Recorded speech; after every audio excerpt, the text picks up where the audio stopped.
बिस्मिल्लाहिर्रहमानिर्रहीम। अस्सलाम वालेकुम। विजडम साइट के साथ मैं हूँ शाद अल्ताफ मेमन।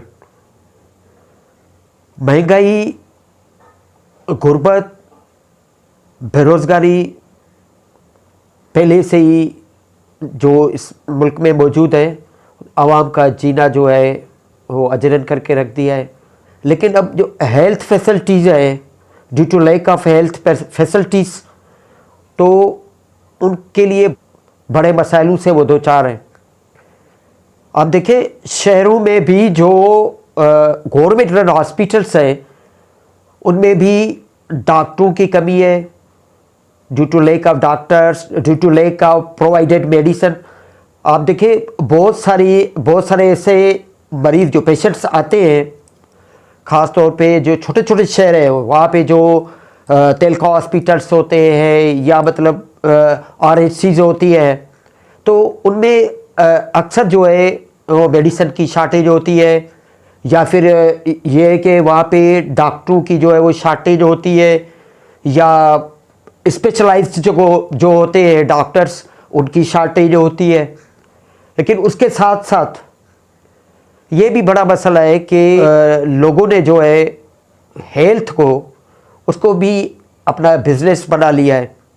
आप शहरों में जाएं तो आपको गवर्नमेंट रन एक हॉस्पिटल मिलेगी, तो आपको प्राइवेट क्लिनिक्स और प्राइवेट हॉस्पिटल्स जो है उनका बड़ा नेटवर्क होता है। और होता क्या है कि गरीब बेचारे जब उन हॉस्पिटल्स में ड्यू टू कंपल्शन जाते हैं ट्रीटमेंट के लिए, तो बड़ा एक्सपेंसिव जो है ना वो ट्रीटमेंट होता है। मेडिसिन भी ऐसी लिखते हैं, उनकी भी मजबूरी है। मुबैना तौर पर उनको जो टारगेट मिलता है कि भाई ये दवाई लिखो, वो भी क्या करें, मुबैना तौर पर वो भी मजबूर है। तो ऐसी दवाई लिखते हैं कि गरीब बेचारे जो है उनकी पहुंच से जो है ट्रीटमेंट जो है वो दूर है। और उसके साथ साथ आप देखें, जो इररिलेवेंट प्रैक्टिस जो है वो एक्सरसाइज हो रही है, वो है सेक्सुअल, और उसके साथ ट्रैंक्विलाइजर जो ड्रग्स है उसका जो है बिजनेस है। और ये सेक्सुअल और ट्रैंक्विलाइजर जो ड्रग्स है वो बाज़ारों में बिक रही है। और उससे क्या होता है कि नौजवान, हमारे यूथ्स, वो यूटिलाइज करते हैं और उनका मुस्तकबिल जो है वो तारीख सा बन गया है। आप गलियों में जाएं, आप मुख्तलिफ वीरान जगहों में जाएं, इंजेक्शन लगाते हुए आपको मिलेंगे नौजवान, छोटे छोटे बच्चे ट्रैंक्विलाइजर यूज़ करते हुए आपको मिलेंगे। या मेडिकल प्रैक्टिशनर है, उसकी प्रिस्क्रिप्शन के बगैर जो है दवाई नहीं मिलती। लेकिन यहाँ पे यह क्या है कि मिल जाती है और वो बड़ा यूज़ करते हैं, उसे बड़ा नुकसान होता है।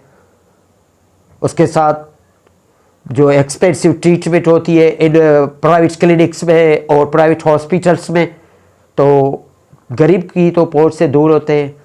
मुबैना तौर पर उनको जो है कुछ ऐसे हैं मेडिकल प्रैक्टिशनर जिनको बड़ी बड़ी ऑफर्स होती है, और उस टारगेट को अचीव करने के लिए वो ऐसा भी करते हैं।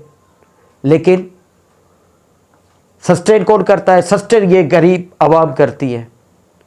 बड़े बड़े प्रेस्क्रिप्शन होते हैं, ज़रूरत 200 दवाई की लिख के दिया 500 की।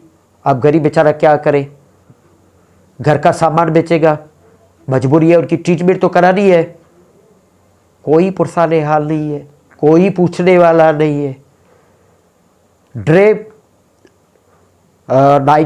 एक्ट 1976 के तहत एस्टेब्लिश होने वाला drug regulatory authority of Pakistan, उसका जो 2012 एक्ट, अकॉर्डिंग एक्ट 2012 ड्रेप, उसका जो रिस्पॉन्सिबिलिटीज़ हैं, जो फंक्शनिंग में उसका आता है, उसमें आता है सेफ्टी, एफिकेसी, और उसके साथ मार्केट सर्वेलिंग।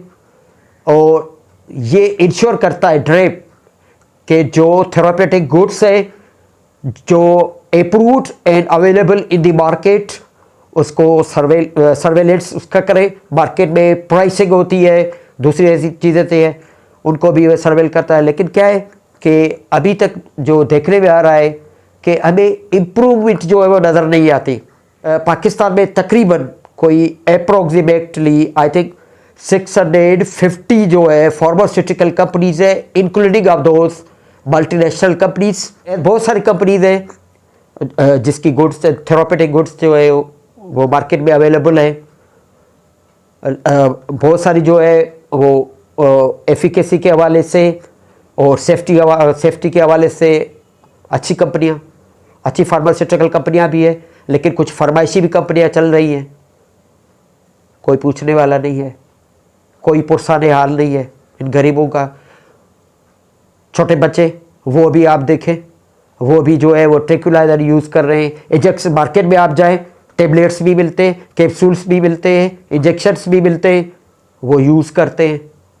वो प्रिस्क्रिप्शन तो होती नहीं, क्योंकि डॉक्टर तो लिखते नहीं, डॉक्टर तो ये लिखते नहीं ना ट्रैंक्विलाइजर। हाँ लिखते हैं, लेकिन जो ओरिजिनली जो पेशेंट होता है, जो डीडेड होता है, उसको प्रिस्क्रिप्शन में ज़रूर देते हैं, लेकिन ये मिल जाती है मार्केट से। आज ये बड़ा अलमिया है।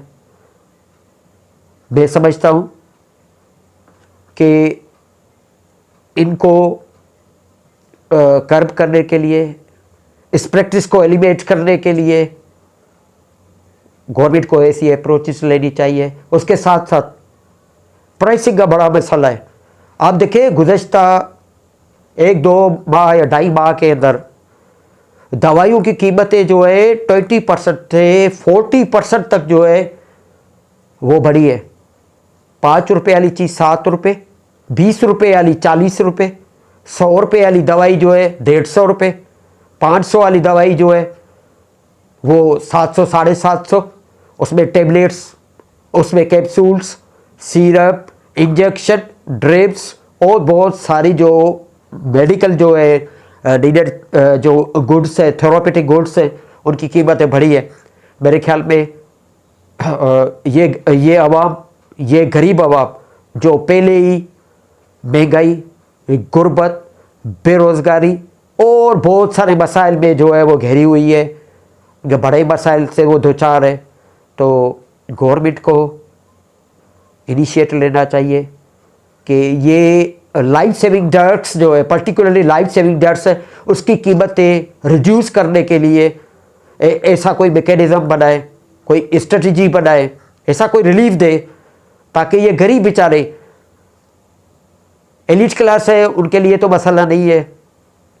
शहरों में जो लोग आते हैं, आप देखिए देहातों से आते हैं, दूर दराज इलाकों से आते हैं, उनके लिए क्या होता है? उनके लिए ये वाई ज़रिया होता है कि वो प्राइवेट क्लिनिक्स में जाए, प्राइवेट हॉस्पिटल्स में जाए, वहाँ पे एडमिट होते हैं। और आप समझ सकते हैं वो कितना जो है मेडिकल ट्रीटमेंट है वो कितना एक्सपेंसिव बन गया है। तो इसीलिए प्राइसिंग को रिड्यूस करने के लिए और जो इल प्रैक्टिस है, ill practice of sale of tranquilliser and sexual drugs, उसको एलिमिनेट करने के लिए, उसके साथ साथ जो अलेज प्रैक्टिस ऑफ जो मेडिकल प्रैक्टिशनर है, उनके जो ऐसी दवाई लिखती है जो नॉन सर्टिफाइड है मेडिसिन, तो उसको भी जो ओवरवेल्म करने के लिए गवर्नमेंट को अप्रोच लेनी चाहिए, ताकि कम अज़ कम जो लाइफ सेविंग ड्रग्स, जान बचाने वाली जो अद्वियात है, वो तो सही मिले। उसमें भी जो वो भी प्योर नहीं है, बड़ा अलमिया है कि वो भी प्योर नहीं है, उसमें भी मिक्सिंग। कितने अफसोस की बात है। मैं समझता हूँ कि गवर्नमेंट इन गरीबों का हाल देखकर गवर्नमेंट पुरसाने हाल बनेगी। प्राइसेस जो है मेडिसिन से, उनकी प्राइसिंग जो है उसको कम करने के लिए ज़रूर स्ट्रेटजी बनाएगी, ऐसा कोई मैकेनिज़्म बनाएगी ताकि मार्केट में अवेलेबल जो मेडिसिन है उसकी प्राइस कुछ कम हो। उम्मीद है कि ये वीडियो आपको पसंद आया होगा। अल्लाह ताला से दुआ है वो मालिक, सब जहानों का मालिक, इस रमज़ान के बाबरकत महीने के सदके जहाँ जहाँ घर में हो, हॉस्पिटल में हो, क्लिनिक में, जहाँ जहाँ मरीज़ है उनको शिफाए कामिला अता फ़रमाए और आप तमाम मोअज़्ज़ीन को ढेर सारी खुशियाँ नसीब फरमाए। पाकिस्तान जिंदाबाद।